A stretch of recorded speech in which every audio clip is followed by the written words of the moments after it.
Idudulog muli ng grupo ng mga tsyupel sa LTFRB ang hirit nilang pisong taas pasahe sa gitna ng nakaambang taas presyo na naman sa petrolyo sa unang Martes ng Marso. Nakatutok si Bernadette Reyes. Mahigit 12 oras nakikipagsapalaran sa kalsada ang jeepney driver na si Edgar.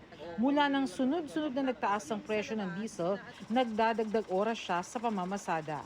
Kailangan magsipag sa pagbiyahe at saka sumagad sa pagbiyahe kahit umabot pa ng alas 7, ganyan, gabi para kumita naman.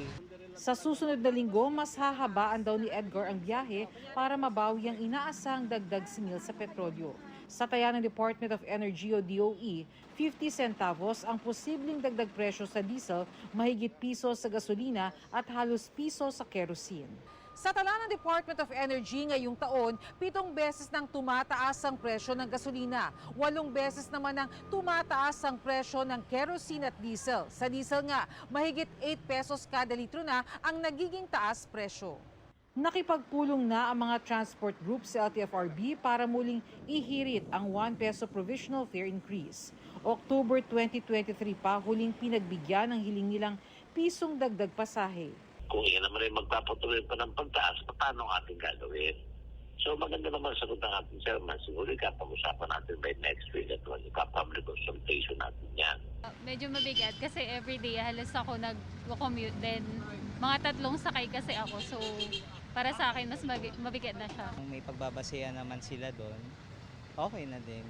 Kasi hindi naman basta magtataas kung wala namang kung wala naman silang parang basis doon. Pinag-aaralan din ng transport group ang paghirit ng fuel subsidy. Kailangan din namin kasi mag-a-adjust. Hindi ba nagbabago yung yung takbo ng pasahero. Opo. Ganun din. Kailangan mag-adjust din. Sinusubukan ng GMA Integrated News na makuha ang panig ng DOE at LTFRB ukol dito. Nauna nang sinabi ng LTFRB na magkakasa sila ng mga hearing at public consultation sa petisyong taas pasahe. Para sa GMA Integrated News, Bernadette Reyes, nakatutok 24 oras.